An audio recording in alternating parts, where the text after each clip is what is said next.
Hello and welcome to another Kangaroo English Daily Digest podcast. My name is Christian and today is Monday, best day of the week. In today's podcast, I am going to go on a rant. A rant is basically an kind of extended and normally kind of angry monologue about a specific topic, a rant.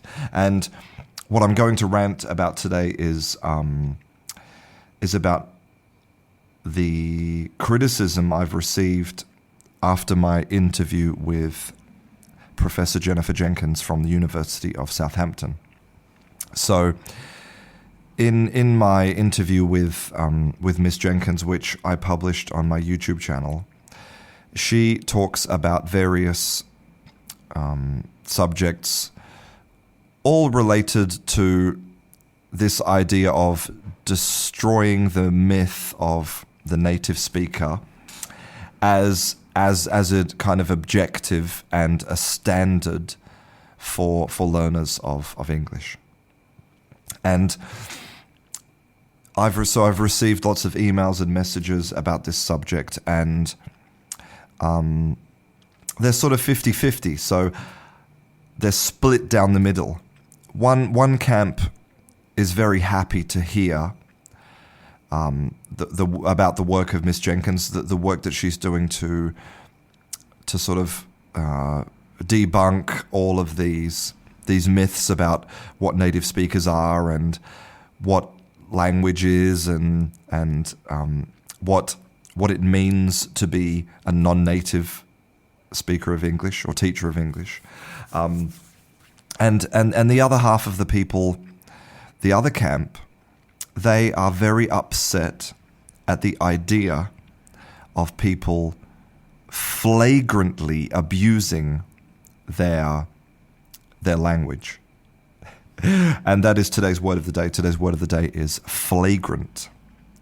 Flagrant is an adjective, and it means basically to do something in a very obvious and very immoral and very kind of extreme way. So a lot of people are very concerned about flagrant abuses of the English language in the hands of non-native speakers.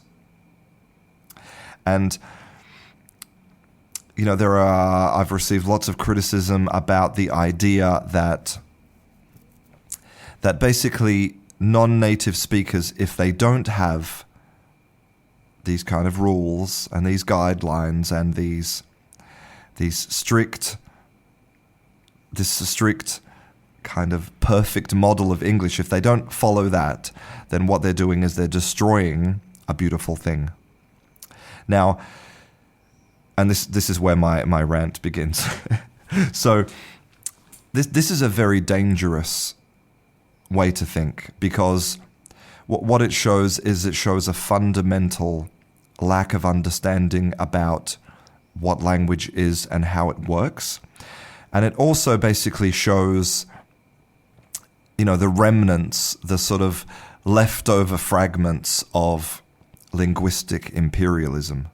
And it is, in other words, a type of prejudice.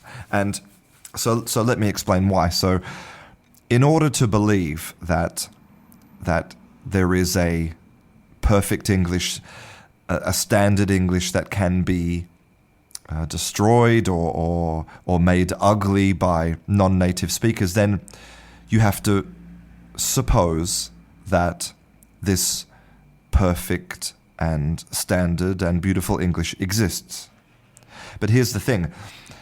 There is no such thing as a perfect or beautiful or even standard language. There is no book, even though people think that dictionaries are those books. Dictionaries are not books that prescribe language. They are books that describe language. Okay?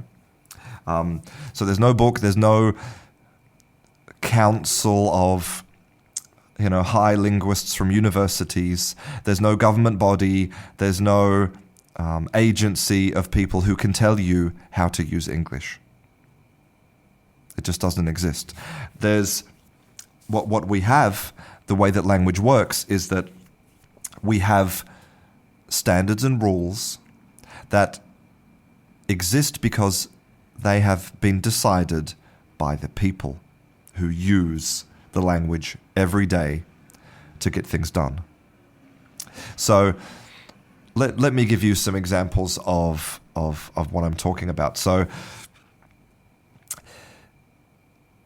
English used to have a system of plurals that was irregular. And so you can see some of those irregular plurals that exist even today. Like, for example, we have child and children, and foot and feet, and fish.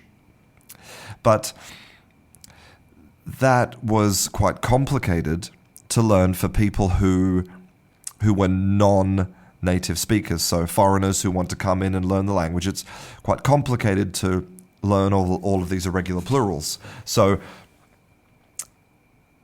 there needed to be a way to simplify it for those foreign learners, and that's exactly what the Vikings did when they invaded England all of those years ago. They looked at the system and said, you know what, this is too difficult. We can't learn this. We're going to simplify it. What we're going to do is all of the plurals, we're just going to add an S. So hat becomes hats, and podcast becomes podcasts, and there it is. Now, that is now standard English. But it's only standard English because that's the way that the game played out. It could have been that the Vikings tried out this system of regularizing plurals and, it just didn't catch on. And so English would still have all of those irregular plurals. The people decided. There wasn't, an international council of Viking linguists going out there and telling people to do it. It just happened because that's what the people decided. And people think that dictionaries are arbiters of language. Like, if you look in a dictionary and you find a word, well, then it's a real word. You have permission to use it. But what they don't realize is that the reason that it's in the dictionary is because people used it, because it became popular, not the other way round. So if I was to go out and I had my telephone in my pocket and I said, this isn't a telephone, this is a Klüschglue, then I'm absolutely free to go out there and call it a Klüschglue. And this gets back to another argument from people who think that foreign learners are going to make English ugly, or they're going to destroy it, or they're going to break all the rules. Well, they can go out and break the rules and invent words, but the problem is that when you do that, it doesn't actually enable communication. Because if I say to you, hey, look at my beautiful new Klüschglue in my pocket, and you say, wait, that's not a Klüschglue, that's a telephone, what I'm doing is I'm robbing myself of the opportunity to communicate. It's not efficient for me, so therefore, I'm not going to call it a Klüschglue, I'm going to call it a telephone, because that's what everybody does, that's what everybody understands. But if I was a famous person, maybe I was big on Twitter, and I call it a Klüschglue, and then my followers say, look at this funny guy, let's call it a Klüschglue too. And then maybe it spreads like wildfire across the internet, this supposed flagrant abuse of language. And, suddenly everyone's calling it a Klüschglue. Well, guess what? Then that becomes standard English. It becomes an alternative word for phone. But not because it appeared in the dictionary. No, because that's what the people decided. And I know that maybe there's some people thinking, well, that is ugly. Just some person just invents a word and then it becomes a real word. Well, that's exactly how language works. And again, let's look back at history. The Vikings came in, they regularized our English plurals. Is that beautiful or ugly? And let's look at Shakespeare. Now, here's a man who hundreds of years ago sat down and just wrote plays. Romeo and Juliet, Hamlet. And guess what? He literally invented hundreds of words that didn't exist. He just made them up. He just sat down and said, you know what? I'm going to put these two words together, create a new word. I'm going to borrow this word from Latin and just make it into an English verb. I'm going to do all this stuff because I'm a renegade. I'm a rebel. I'm on the fringe of language. I'm a creative person. And thanks to Shakespeare, he personally enriched the language, but only because he was famous and the people accepted that those words were real words and they started using them. Now, imagine if the same people that are criticizing the non-native use of English right now, imagine if those same people were sitting next to Shakespeare saying, hey, you can't say that. That's not a real word. You're making my language ugly. Well, we wouldn't have Romeo and Juliet and Hamlet. And that's another thing that Jennifer Jenkins talks about in her interview, is about how foreign language users accelerate language change. And it's a beautiful thing. She gives the example of foreign learners right now, they're making some nouns which are uncountable in English, they're making them countable. Like they'll say, I have some informations. But, in the language that we've accepted as native speakers, we can't say informations, we can only say information. But that's just because we decided that it's an uncountable noun. There's no, language guru out there saying, well, here's my list of what I've decided are uncountable nouns. No, we decided, and who knows, in 100 years, maybe we'll decide that information is countable, and we'll all be saying informations. And I think part of the reason that people feel so strongly about this is, well, people feel very strongly about language in general. Language is very strongly embedded in our culture, our identity, who we are, everything. And people in general, they feel very strongly about language. But, another reason is that they're scared of change. And that's just part of human nature. They're scared of change. And what they don't realize is that one of the reasons that English is so successful as a global language is because it's willing to be flexible and to be bent for all of the rules, to be bent so much that they nearly break off.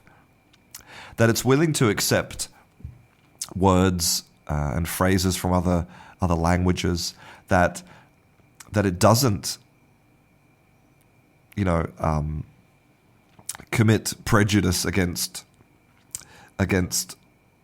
other languages that try to make it richer. The reason that it's so beautiful, if that's how you feel it is, if that's what you want to protect, because you feel it's beautiful, the reason it's beautiful is because of all of those people who've gone out there and made change. And the research tells us that right now, all of the really exciting change in language is coming from young females. So all of you young females out there, just go out and play with language. It's a beautiful thing. You're helping to make it richer and stronger. And I hope that I've illustrated my point that there's no such thing as a beautiful or an ugly language, that language change and what's decided as standard in a language is decided by the people. And I hope it just makes you realize that with language, change isn't something to be afraid of. And I want to especially say to all of the non-native teachers out there that I know that you're on the receiving end of a lot of prejudice about, simply because you're non-native, that students want a native teacher to, because the native speakers know how to use the language correctly. They want, they get paid more than you maybe, they get better jobs than you, they work less hours, all of that stuff, right? And I know that non-native teachers are basically the subject of a lot of discrimination. But I want you to know that people who really know about language and care about language realize that discrimination is wrong. And that's the only thing that should be important to you, is that language is just one of those things in the world that the power is in the hands of the people. And so by using it, by teaching it, by incorporating all of those words from your native language, your accent, all of that stuff, you're making the language richer and stronger and better. And I know that, and people who really know and care about language know that, and that's the only thing that's important. And other people who are discriminating against you, they're either ignorant, which is easy to understand because language, as I said, people feel passionately about language. They're either ignorant or they are just bigoted, which is a type of chosen ignorance. Ignorance is a choice. So for all of you non-native teachers, for all of you non-native users of English,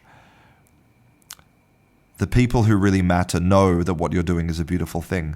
So keep doing it. I'm Christian, this is Kangaroo English, and I'll see you in class.